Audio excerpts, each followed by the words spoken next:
Welcome back, everyone, to the deep dive. Today, we're pushing past the boundaries of what you might call traditional research. We really are? We are going deep into this incredibly complex, very dramatic narrative. And the thing is, this is all extracted directly from the firsthand accounts of a very close witness. Yeah, and that's the key here. This isn't secondhand information. We're getting it straight from the source material, which comes from the journals of a figure known only as Nix. And what Nix does is frame this whole story around one central character, The Fugitive Barrister. the Fugitive Barrister. And Nix presents him in, well, not exactly a heroic light. It's almost tragic. It is. That. He's described as a detective who was, and I'm quoting here, too sharp, and a lawyer who was too honest. And now he's hunted. He's living in the shadows for that exact reason, because he just keeps exposing truths that, the powerful would much rather keep buried. Exactly. Okay, let's unpack this, because that premise alone sets the stakes incredibly high. We're looking at a situation where just revealing the facts is in itself a dangerous act. It's absolutely dangerous. Nix makes it really clear from the get-go that what the general public consumes, what they think of as the truth, is really just the stories written by those in power. So the barrister's entire mission is almost existential. He's trying to shatter these very carefully constructed public narratives. It creates this profound sense of cynicism right from the start, doesn't it? The crime itself, the actual murder, is almost secondary to the conspiracy that's designed to suppress it. Right. And he has to operate outside the system. Completely. Because the system itself has already been co-opted, or at least influenced, by the very wealth and power of the people he's investigating. So our mission today is to dive into this account from Nix, the keeper of the barrister's secrets. We're going to focus on one single, absolutely pivotal case. The mysterious death of Charles Norwood. A death that happens in this thick, oppressive London fog, which just perfectly encapsulates this clash between, hidden truth and established power. And the initial hook, the thing that Nix wants you to understand, is that people think they know the truth, but they only know the version that's been sanctioned by the elite. And we are following the one man who risks everything to expose what Nix calls the moral rot underneath the surface of high society. And that's a great way to put it.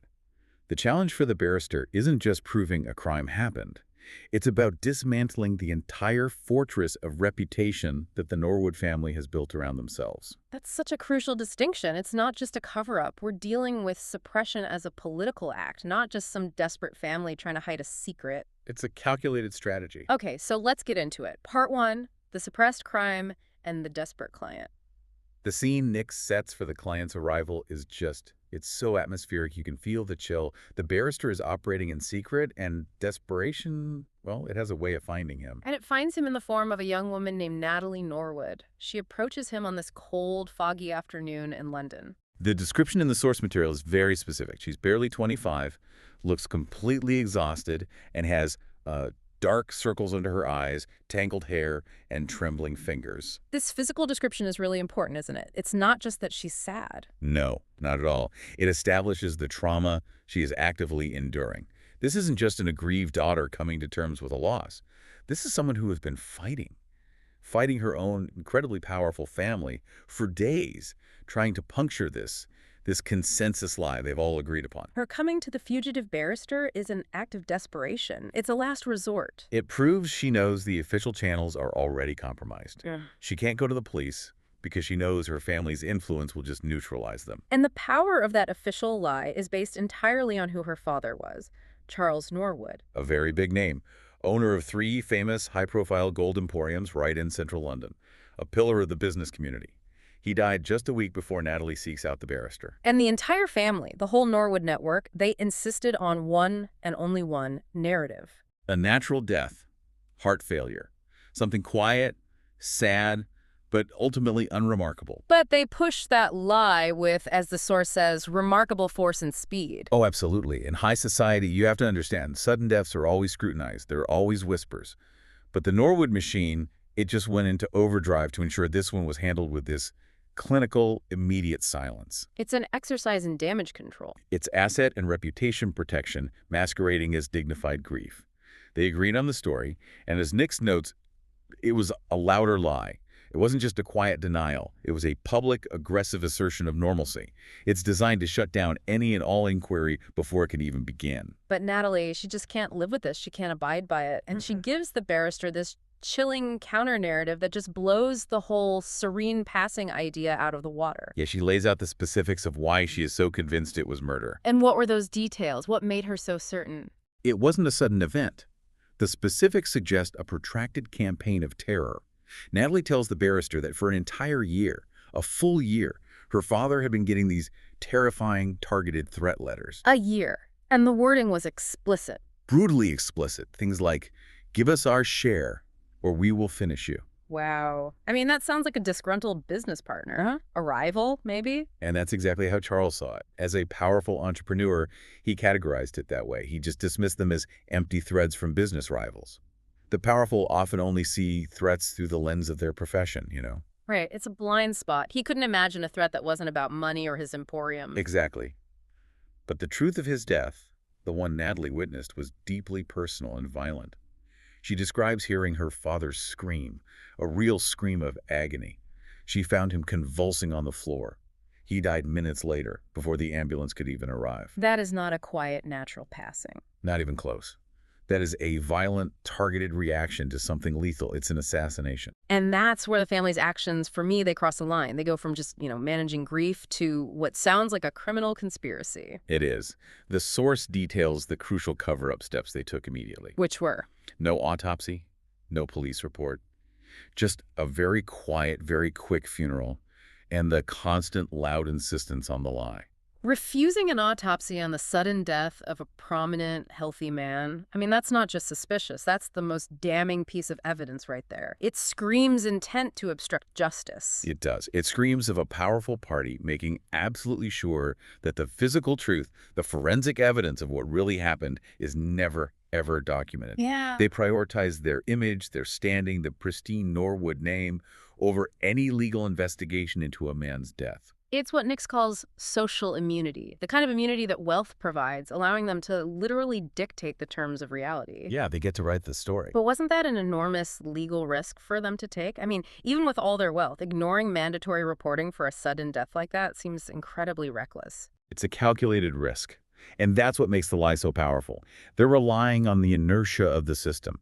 Who is going to challenge the collective, unified voice of the grieving Norwood family right after a funeral? Nobody wants to be that person. Exactly. The police, knowing the family's influence, would need a huge amount of provocation to force an investigation. By the time anyone really starts asking questions, the physical evidence is either gone or it's buried 6 feet under. So the barrister realizes this isn't about solving a crime that just happened. It's about tearing down this entire false narrative that was built to replace it. Yes, and as a man who is himself a victim of a suppressed truth, he immediately recognizes what he's dealing with.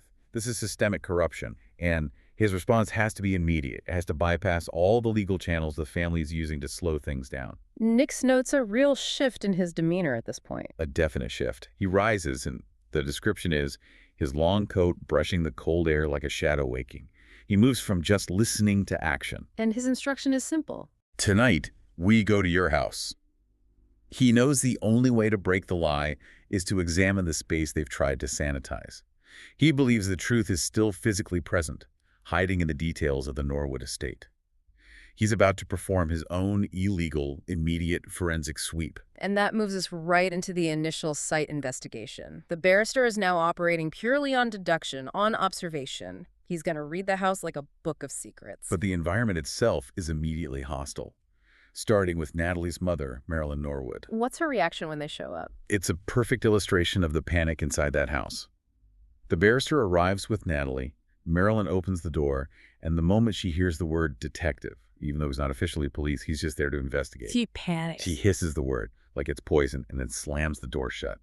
That one single reaction tells the barrister everything he needs to know. It's either guilt or a terrifying fear of exposure. It shows this immediate visceral fear that the wall they've so carefully constructed is about to be breached. Precisely. The only reason he gets in is because Natalie threatens to call the official police herself. So she forces her mother's hand. She does. Marilyn realizes she's trapped. Either she allows the unofficial, quiet scrutiny of this one man, the barrister, or she faces the public, inescapable scrutiny of Scotland Yard. She chooses what she thinks is the lesser of two evils. Anything to protect the overall integrity of the cover-up. anything. So once he's inside, the barrister doesn't waste time in the common areas. He goes straight for the victim's private space, Charles Norwood's bedroom. Which is a very smart move. He's not looking for the murder weapon, not yet. He's looking for the truth of the marriage. And what he finds in that private space just immediately starts to dismantle this public image of this stable, respectable Norwood family. He makes 3 specific observations, one right after the other, that confirm the family's public life was a total sham. Okay, let's go through them. What did the physical space reveal about the emotional reality of Charles Norwood? So first, he looks at the mirror, the vanity. There are only male grooming items. It suggests a solitary ritual, a space for one. Okay, subtle but telling. What's the second thing? The second is a bit more direct. No trace of a woman sharing the space. No second set of slippers by the bed. No feminine toiletries mixed in. No shared clutter. It was clear the marital bed was not shared. The room was his, and his alone. That's compelling, but the source says the third detail is the one that really acts as the silent accuser. Oh, absolutely. The third detail is a large family portrait on the wall, a big formal painting. But it contains everyone, the kids, the grandfather, except Marilyn. His wife isn't in the family portrait in his bedroom. She has been deliberately excised from his private representation of his own family unit.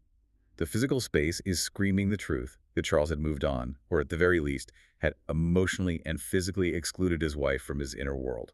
The barrister must have read that instantly, that kind of active curation of the family image, even in the privacy of a bedroom. It just confirms the depth of the deception. He does. He just observes the scene and murmurs, "Interesting." And at that point, Marilyn has no choice. The facade drops. She admits it. She admits to the distance. She lowers her voice and says, "We've had distance between us these last years." This admission confirms that the domestic discord was deep-seated and known to everyone in the household. So the natural death narrative is already collapsing, because the perfect marriage it was supposed to shield was already dead. Exactly. And the barrister understands immediately that the motive for this murder is almost certainly internal to this house. But then the true authority steps in, the financial and, I guess, spiritual patriarch of the family, Edwin Norwood. Yes, the 65-year-old grandfather.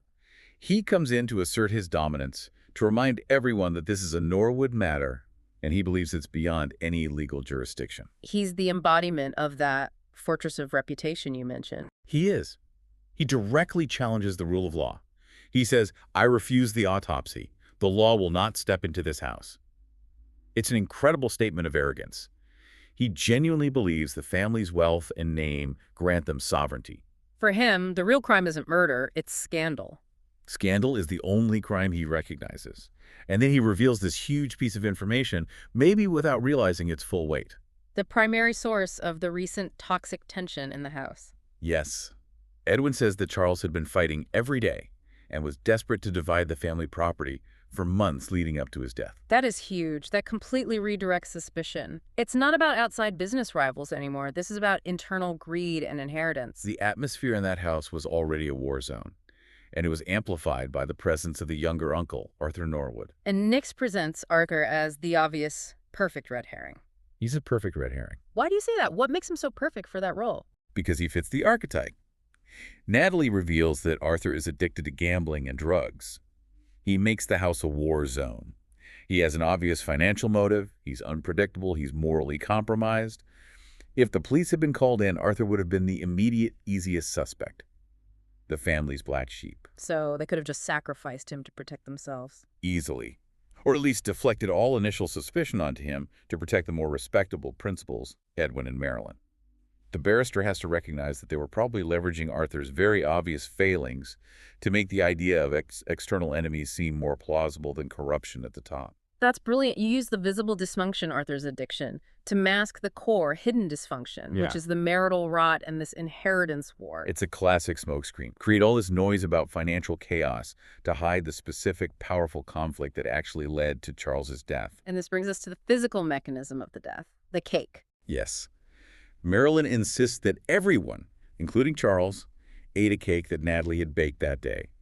The implication is obvious. If we all ate it, it can't be poisoned, and therefore we're all innocent. It's a misdirection play, a way to establish shared risk and innocence. But the barrister, who is always looking for the slight anomaly, the detail that doesn't fit, He finds it in a quick correction from Natalie. And this is the critical detail. Natalie reveals she hadn't delivered the slice to her father herself. Right, her 8-year-old student had done it? An 8-year-old boy. And that single piece of information, the separate delivery by a third party, it just shatters Marilyn's shared innocence narrative. The delivery mechanism is now separated from the preparer, Natalie, and from the rest of the family who all ate the clean cake. So let's talk about the psychology of that. Using the cake and specifically using that child, why was that the perfect deployment strategy? The cynicism there is just, it's layers deep. Beyond just controlling the delivery, what was the deeper thinking? Okay, so first, the cake itself is baked by Natalie, the loving daughter. So it's instantly perceived as a safe, warm gesture from within the household. Yeah. It has an aura of innocence. Okay, that makes sense. Second, Charles was an extremely powerful and cautious man. We know he was getting threat letters. He would likely be very suspicious of a package from a stranger or maybe even a new housekeeper. But who would ever refuse a small treat handed to them by a young child they know and trust? No one. They weaponized his own affection and routine. They relied on his natural caution being lowered by the innocence of the messenger. Exactly. And because the rest of the cake was clean, they had this perfect built-in defense against any toxicology tests. They could point to the remaining cake on the counter and say, see, nothing wrong with the food here. The focus would then shift away from them. It would shift to the child, or maybe some external factor introduced at the moment of delivery, but never back to the orchestrators who controlled the preparation of that one specific slice. It's flawless execution, and it's all predicated on this intimate knowledge Charles's character and his vulnerabilities. So the barrister takes the remaining cake for testing, but he already knows. He's already deduced it. He knows the answer isn't in the food, but in the delivery. And the test results serve as the first major twist in the case. They confirm the barrister's strategic suspicion. They do. The lab results come back, and it's zero. Zero poison, zero toxin in the remaining cake. The food itself was definitively clean. Which means the poison had to be localized to that single slice. The slice Charles ate, the killer was meticulous and had absolute control over that final moment of delivery. And that confirms the internal conspiracy. This wasn't a random attack. The barrister's deduction sharpens, and he states it plainly to Natalie. The cake was a decoy. They wanted everyone to think the danger came from outside, not from within. That's the moment he basically accuses the family of staging a crime. It is, and it immediately implicates Marilyn and Edwin. They were the ones pushing the clean cake story so hard. They knew about the business threat letters. They knew Charles would be cautious. Introducing the cake was designed to make any potential poison look like an external attack, playing on fears that were already there. The level of sophistication here is what's so striking. This wasn't a crime of passion. No, this was a carefully calculated assassination, rooted in deep, shared, intimate knowledge. They used the external threat letters, the obvious business rivalry, to deflect all attention, while the murder itself was executed with domestic precision. But the central mystery is still hanging there. Why?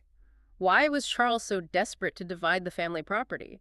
If it was just about money, he wouldn't have risked alienating his entire family for months on end. Exactly. The financial conflict had to be the key, but the source of that conflict was still a mystery. It had to be something more powerful than just greed. And that's where the investigation pivots completely. Natalie provides the breakthrough. A huge breakthrough. She finds a new, very specific letter that her mother, Marilyn, had secretly hidden away after Charles's death. This letter is the definitive link to the deep historical secret at the heart of it all. And this letter is very different from the generic business threats. The language is different. Very different. The text is, "The fruit of your old misconduct demands its nameless right. Time is up." Old misconduct. Nameless right. That's not the language of a business dispute. No, that is the language of lineage, of shame, of inheritance claims that fall outside legal recognition. It suggests a sin from the past has come back to demand what it's owed. It's a reckoning. And handwriting analysis confirms it wasn't written by anyone in the immediate family, but it also wasn't from the person they'll later identify as the source of the other letters. Right. It points to a third party, or at least a different kind of communication, someone sophisticated who knew the deepest family secrets. This just changes the entire game. We're now dealing with, what, 3 layers of truth? At least. There's the lie the Norwoods created, the natural death. There's the truth Charles was fighting for, the property division. And now There's this historical sin that generated the entire conflict in the first place. So the pressure that was forcing Charles to fight his own family wasn't just greed. It was his desire to satisfy this nameless right. Exactly. And if we connect this to the bigger picture, the barrister is no longer investigating a simple murder. He's investigating something that stems from generational pride and the protection of a sacred bloodline, a motive that was first disguised as business rivalry and then as a simple domestic dispute. It elevates the motive to something more primal, almost like an honor killing. That's a good way to put it. It's about the preservation of the Norwood family narrative and their financial purity.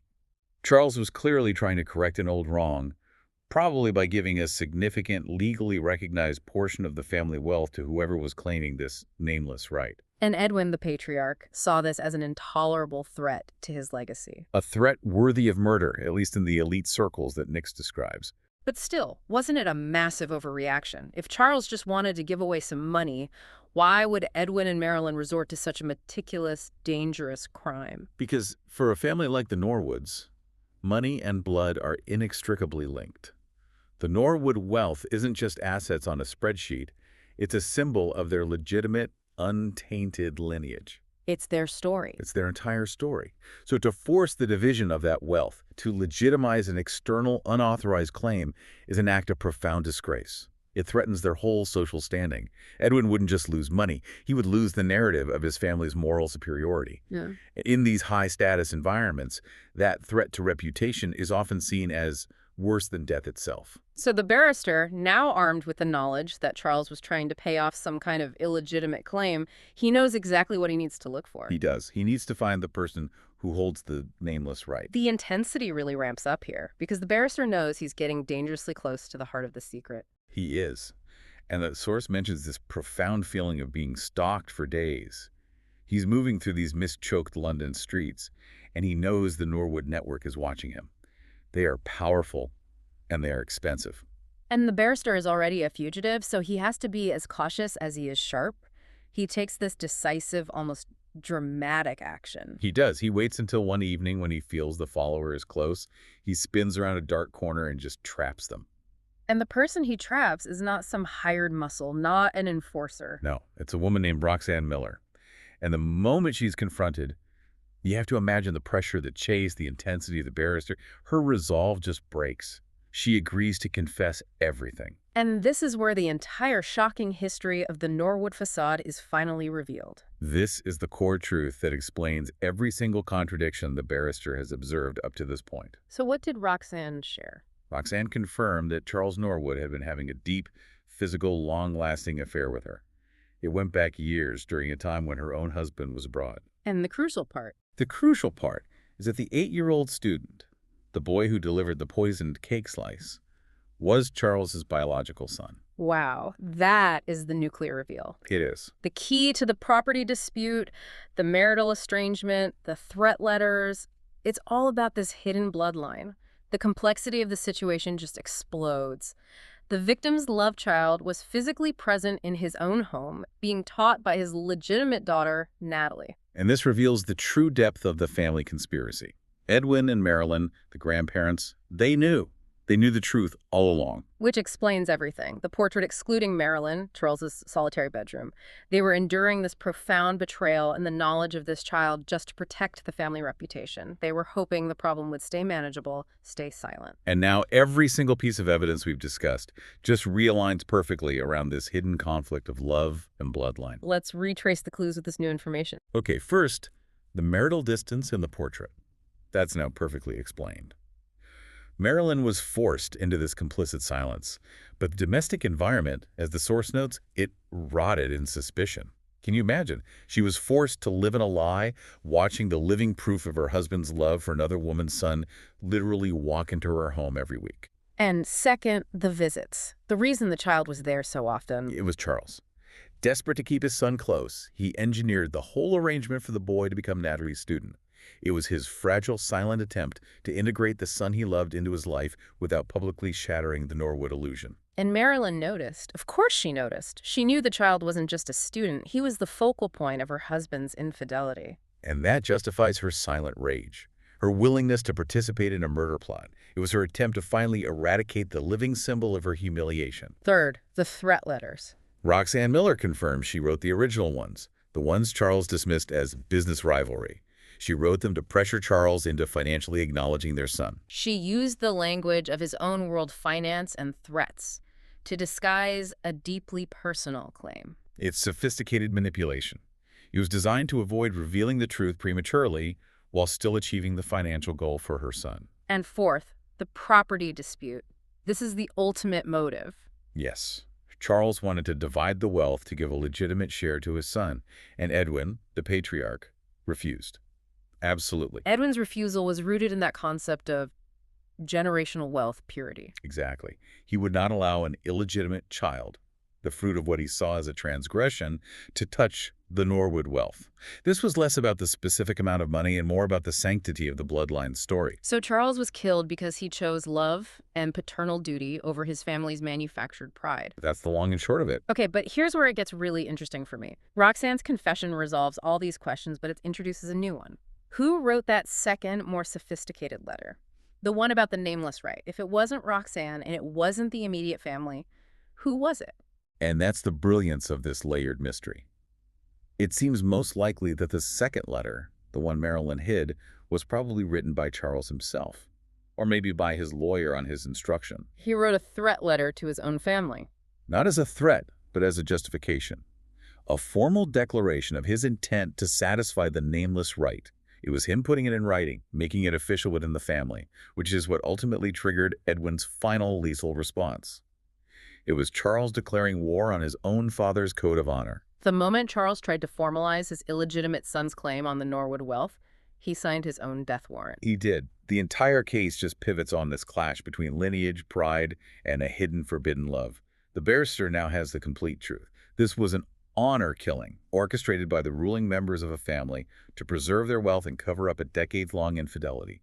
They were willing to sacrifice their own son to protect their history. So with all the motives and players now identified, the barrister has one last job. He needs to break the final wall of silence and get a verifiable confession. And he orchestrates this final confrontation. He gathers every single critical player, Marilyn, Edwin, Arthur, Natalie, Roxanne, and crucially the 8-year-old boy, into the heavy, cold silence of that mansion. That assembly is pure psychological warfare. It is. The facts are clear to him, but he knows Edwin will never just surrender. He won't confess out of guilt. So the barrister needs to create an emotional shockwave, something that will just destroy Edwin and Marilyn's collective resolve. And the presence of the child is the ticking bomb in the room. And the barrister chooses the most shocking, the most ruthless tactic imaginable. He decides to weaponize the child one last time, but this time against the conspirators. He levels a strategic accusation, cold and precise, and he aims it directly at the little boy. He says, "This child murdered your father, manipulated, used, but still the poison reached him through these innocent hands." That is a brutal move. He knows the boy is innocent of any intent, but the accusation is, on a technical level, forensically true. The lethal delivery did go through him. The source notes, the boy just bursts into tears immediately. And the barrister is calculating that the parental instinct, even the instinct of the conspiring mother and grandfather, will override their desire for self-preservation. When they see the direct, terrifying accusation aimed at the innocent child they leveraged. They used him as a shield, and now the barrister is using the child's distress as a psychological battering ram. And it works. Instantly. Their entire defense mechanism just collapses. Marilyn screams. She screams, "Soppy, he didn't do anything. We did it. We killed him." Her confession is, first and foremost, a defense of the child. It is. But in defending him, she shatters the entire conspiracy, and she implicates herself and Edwin. It is the one moment where her maternal instinct finally overrides her loyalty to Edwin's rigid code of reputation. And then she details the whole plan, the chillingly precise execution of it. And it confirms everything the barrister had already deduced. The meticulous planning confirms the calculated nature of the murder. They knew Natalie baked the cake, so it looked innocent. They knew Charles rarely touched sweets, so it seemed like a special, non-routine indulgence. And the crucial insight. The crucial insight was that they knew he would never refuse food handed to him by a child he loved. They used his paternal affection as the delivery mechanism. They mixed poison into only one slice and gave that slice to the 8-year-old boy to deliver, completely unknowingly.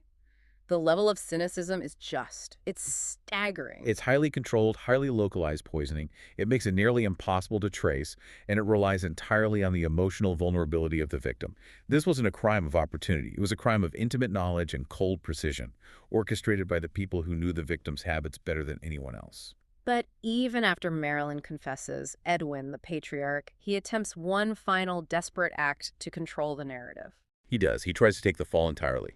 He steps forward and accepts full responsibility. He knows the game is up, but he attempts to save his wife from the physical consequences, if not the moral ones. And his stated motive remains the same. Charles disgraced the family. Yes. He says, I forced Marilyn into it. Blame me. Leave her. He is still trying to act in the role of the family manager, the necessary executioner of shame. He's trying to maintain control even in defeat, dictating who should be punished and how. But the fugitive barrister just strips away that final layer of self-justification. He does. His closing statement is ruthless in its objectivity. He refuses to engage with their honor code or their complex emotional justifications. He just says the law doesn't bend for love or loyalty or shame. He refuses to grant them the dignity of seeing their crime as some complex honor-based necessity. It was just murder, plain and simple. And with that, the secret is forcibly exposed. It ends in public disgrace. The police arrive. 2 sets of handcuffs click shut, one for Marilyn, one for Edwin. And the silence that follows isn't the silence of suppression anymore. It's the dead weight of the undeniable truth. The Norwood estate, that symbol of pristine generational wealth, it just falls silent in ruin. And the barrister is left standing there, against the fog. The source notes there was no sense of triumph for him, only the familiar weight of another buried secret finally dug out of the earth. He won the case, but the victory is costly, and it's morally heavy. It speaks to the barrister's burden. He uncovered the truth, yes, but in doing so he destroyed a family dynasty. He exposed the ultimate hypocrisy of the elite, that they will kill to protect the narrative of their own purity. It's a classic example of generational wealth preservation overriding all human and emotional bonds. Wow, what an absolutely astonishing dissection of a single case. We watched this whole narrative shift, didn't we? It moved from a generic suspicion of, business rivalry, all the way to this highly complex domestic conspiracy rooted in pride, lineage, and a hidden love. And the sheer premeditation of it, the use of a child's innocence as a murder weapon, those are truly unforgettable details. It's the ultimate microcosm of the barrister's whole dilemma, which Nix points out again and again. He didn't just solve a crime here, he exposed the moral architecture of an entire class of people. He did. He proved that the powerful Norwoods valued their historical status and their reputation far more than they valued Charles's life, and crucially, more than the welfare of the child he loved. And the fact that the barrister himself is a fugitive is the direct consequence of repeatedly exposing this kind of truth. So what does this all mean? I guess it means that when you investigate a powerful, closed system, the truth often requires you to challenge the very foundations of accepted reality, the things people are willing to kill for. They're not just physical assets. No, it's the story they tell the world about themselves, the image of untainted legitimacy. And that profound moral reckoning brings us back to Nix's ultimate provocative question for you, the listener. The barrister, in the wider context of his own ongoing story, is being hunted for revealing truths that are just too dangerous to expose. So, was justice truly served for Charles Norwood?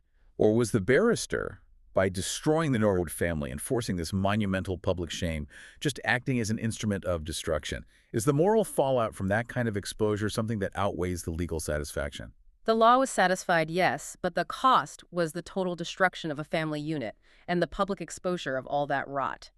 We invite you to reflect on the nature of these secrets, the unbreakable weight of generational pride, and whether the moral necessity of absolute truth always justifies the destruction it can cause. Thank you for taking this deep dive with us today.